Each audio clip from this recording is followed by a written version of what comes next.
Not at their new home Frogmore Cottage like many had expected, but rather at a London hospital. Even though Meghan had let it be known she wanted a home birth, it was probably very realistic that her first child at 37, it was going to be born in hospital.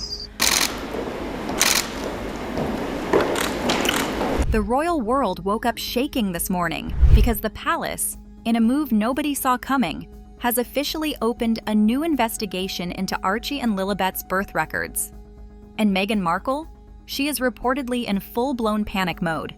Not concerned, not irritated, not rolling her eyes, panicking. Because this time, the palace didn't whisper, they didn't leak, they didn't let royal insiders quietly stir the pot. They went straight for the jugular with a formal inquiry that has the entire UK buzzing and the entire Sussex camp scrambling for cover. Yeah. So at the time, Archie Mountbatten Windsor was born May 6, 2019. And this was surrounded by controversy, largely to the unconventional decisions Prince Harry and Meghan Markle made regarding privacy, timing, and public communication. And let's be honest, when it comes to royal investigations, there is no such thing as routine. Every question is loaded, every request for documentation is strategic, and every step the palace takes means they believe there's something to find. Sources close to Buckingham say this new inquiry centers around discrepancies, inconsistencies, and missing information in the birth documentation of both Archie and Lilibet. Details that have fueled public curiosity for years but were always brushed off as conspiracy chatter. But now, it's not Twitter threads or gossip blogs asking questions. It's the Crown.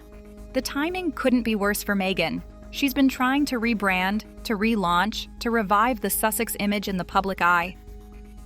She's pushing new business ventures, new public appearances, new opportunities for relevance. But instead of a fresh start, she's now dealing with something she hoped would never come back to haunt her. A private hospital in Westminster focused on healthcare for women and children. Because the conversation around Archie and Lilibet's births has always been complicated. People questioned why Meghan chose not to reveal the hospital, why there were no typical royal protocols, why the birth announcements were delayed or withheld, why certain records appeared sealed or altered, and of course the infamous moon bump rumors that Meghan was never actually pregnant in the first place.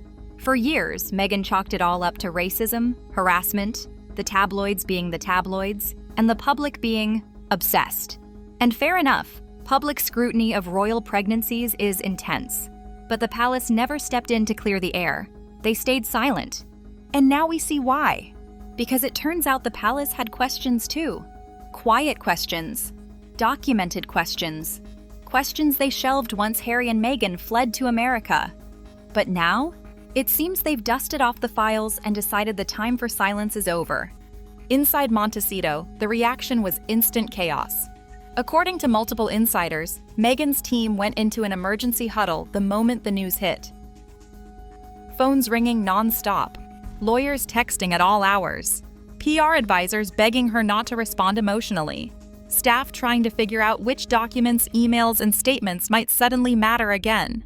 One insider claimed Meghan kept repeating the same sentence. They can't do this. They can't do this now. But the palace can, and they are. Harry, reportedly, is devastated. The investigation puts him in an impossible position, caught between the institution he was born into and the family he built. It brings back memories he has spent years trying to bury. The tension, the distrust, the feeling of being powerless inside the system. And now it's not just about him, it's about his children. His sense of guilt is reportedly overwhelming.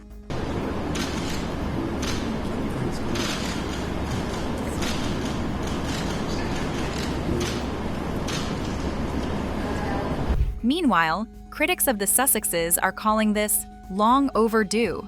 Commentators immediately revived every rumor, every theory, every blurry video clip, every odd photo angle from Meghan's pregnancies. Social media erupted with old footage, Meghan's folding bump moment, the exaggerated belly shapes, the disappearing belly button, stuff people haven't talked about loudly in a while. And suddenly, it's everywhere again. The palace insists the investigation is purely administrative. Routine, they say. Standard reviews, they add. But nobody believes that. Routine checks don't involve senior aides. Routine checks don't require archived documents. Routine checks don't pull in legal teams and medical liaisons. No, this is targeted, strategic, deliberate. And it opens a door Meghan prayed would stay closed forever. Because if the palace finds so much as one inconsistency, anything that doesn't match the official timeline or protocols, it could be catastrophic. Not legally, because no one expects criminal accusations, but reputationally, publicly, politically, it would be nuclear. Meghan has spent years carefully crafting an image of a victim, a mother, a woman who survived royal cruelty. But if the palace shows that she twisted, hid, or manipulated birth-related facts, even for privacy, her entire narrative would crumble. The public would feel misled, the press would feel vindicated, and the royal institution would feel justified. Left some people quite confused. Shortly before 2 p.m. yesterday, Buckingham Palace announced that Meghan had gone into labour. Then, 40 minutes later, confirmed the baby's arrival. Yet the Sussex royal Instagram account... And the bigger worry? What happens to the children's titles? Because you better believe that's the quiet conversation happening behind palace walls right now. If the birth records don't align with what was presented publicly, Parliament could intervene. And trust me, politicians love nothing more than an easy royal scandal to distract from actual issues. They would be more than happy to question whether Archie and Lilibet are even eligible for HRH status. Meghan reportedly exploded when she heard that prediction. "They can't use my children against me," she yelled, according to sources. But from the palace perspective, titles aren't personal, they're constitutional. If something in the birth records was misrepresented, intentionally or not, it becomes a state matter. And Meghan knows this. That's why she's panicking. Harry, on the other hand, is shutting down. He knows how the palace operates. He knows they don't announce anything unless the groundwork is already done. He knows this investigation has been sitting in a drawer for 3 years waiting for the right political moment. And now that King Charles's health is in question, that moment has apparently arrived. The palace wants clarity, certainty, and order before the next chapter of the monarchy begins. And Meghan's unconventional pregnancies, as royal insiders have always politely called them, are now front and center. Meanwhile, the public is buzzing louder than ever, asking questions Meghan hoped the world had forgotten. But the palace? They never forget. They never move on. And they never open a new investigation unless they're ready for what comes next. The moment news of the palace's new inquiry hit the headlines, Meghan felt the floor drop beneath her. She had braced herself for bad press before, but this was different. This wasn't gossip bloggers or talk show hosts taking jabs. This was the institution she once belonged to, the one she believed she had outmaneuvered, outshone, escaped. And now, it was reaching back across the ocean, across their carefully constructed California life, and shaking the very foundation of the Sussex narrative. She wasn't panicking publicly, of course. Not yet. But behind the Montecito gates, the tension was thick enough to slice. Harry paced the room so endlessly that even the dogs stopped trailing him. He kept running his hands through his hair, muttering half-finished sentences he couldn't seem to complete. The inquiry wasn't an accusation, at least not in explicit words. The palace was phrasing it delicately, formally, with that unmistakable royal varnish that made everything sound both calm and ominous. They claimed they were reviewing and updating certain historic documents. But Meghan wasn't naive enough to believe one word of that. She had lived inside that system long enough to know when something was ceremonial and when something was pointed. He was born at home at Frogmore Cottage in Windsor, or whether he was indeed born at the Portland Hospital. The press was already swirling with speculation. Was the palace scrutinizing the exact wording of the birth announcements, the place of birth, the manner in which the paperwork was filed? Were there discrepancies between UK records and US filings? Was this a matter of protocol? Or was it about legitimacy, transparency, reputation? The questions multiplied by the hour, and with each new headline, Meghan felt their carefully curated image slipping through her fingers like sand. She tried to regain control the way she always did, by crafting a narrative. She called PR advisors, or rather, what was left of them after the recent wave of resignations. She drafted statements and discarded them. She paced, she ranted, she dissected every possible angle. But nothing she said sounded strong enough to counter what the palace had unleashed. Worse, she knew that reacting too aggressively would give the appearance of guilt, while staying too silent would leave a vacuum for the press to fill with speculation. She hated vacuums. Vacuums invited other people's versions of events, and Meghan lived by telling her own. Harry wanted to stay quiet, at least for the moment. He insisted that this was a technical review, that the palace wasn't attacking them. Yet even he couldn't hide the unease settling into his expression. He had always believed that the institution could not touch him now, that distance and independence had given him freedom. But the mention of birth records, even if only procedural, was too close to home. It suggested that the royals could still open doors he wished would stay locked.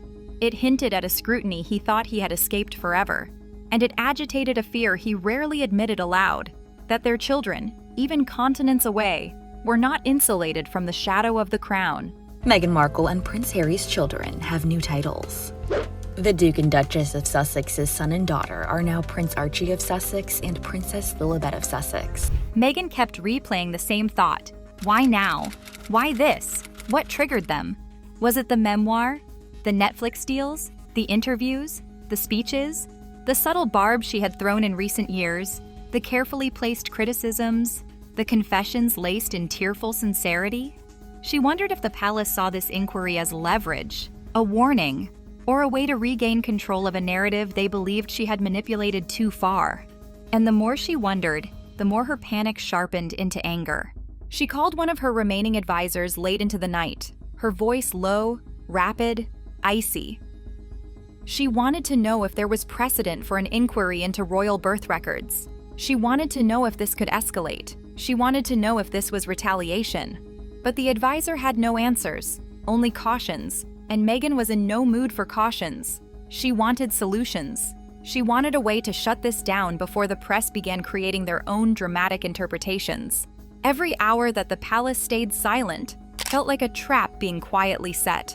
Meanwhile, across the Atlantic, commentators and pundits revived every rumor that had ever surrounded Archie and Lilibet's early years out of nowhere. Was the palace clarifying the children's official status within the line of succession? Was there confusion around birthplace certifications? Why were the Sussexes so private with the original documentation? Why were there discrepancies in how details were released to the public? The speculation didn't need to be accurate. It just needed to be loud. And suddenly, it was everywhere. Harry tried to shield Meghan from the noise, but she found herself reading every article anyway. Every headline felt like a personal attack. Every panel discussion felt like an accusation dressed as conversation. She saw phrases like unusual secrecy, mismatched announcements, protocol breaches, and felt her pulse spike. The issue wasn't the content. Most of it was pure guesswork, but the narrative being carved. The palace had opened the door the slightest inch, and the press had kicked it wide open. By morning, Meghan had gone from panicked to volcanic. She refused to be portrayed as suspicious, manipulative, or obstructive. She refused to let the palace regain control of a story she believed she had earned the right to tell her own way. She stormed through the house, declaring that she would not let their children be used as pawns in some royal PR counteroffensive. Harry urged her to breathe, to slow down, but she was in a state of full-blown crisis management mode, and once she reached that mode, no one could slow her. She drafted a plan, or at least the beginnings of one. She talked about doing a carefully framed interview in which she would address the inquiry indirectly. She floated the idea of releasing new family photos. She considered issuing a public statement highlighting the unfair scrutiny placed on mothers, particularly mothers of mixed-race children, by institutions rooted in tradition. She wanted to reframe the situation, redirect the narrative, turn the perceived attack into moral high ground. Yet each idea created a new layer of risk. Each move threatened to escalate the tension further. Her advisors tilted toward caution. Meghan leaned toward counterstrike. Prince William and wife Kate paid tribute with an engagement in her honour, as did Prince Harry, who laid a wreath at his grandmother's tomb at Windsor Castle this morning. He is back here in the UK for the first time in months. He'll be at an awards ceremony this evening for Well Child, which is a charity he's patron for. What we don't know, though, is whether he'll see any of his family during this trip. Harry, caught between instinct and loyalty, tried to keep her from spiraling. He insisted that an inquiry didn't necessarily mean suspicion. But Meghan could feel the heat rising behind the scenes. She knew the palace well enough to understand its methods. They wielded silence like a blade. The longer they said nothing, the more dangerous the situation felt. By the time the second day broke, her panic had become something else entirely. A restless determination to regain control at any cost. She stood at her window, watching the ocean blur into the early morning, and made a silent vow to herself. She would not let the palace rewrite their story. She would not let their children become symbols or subjects of institutional curiosity. She would not allow a single investigation to threaten her version of events, her choices, her life.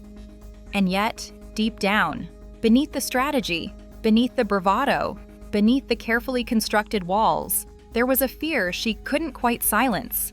A fear that the palace knew more than they were saying.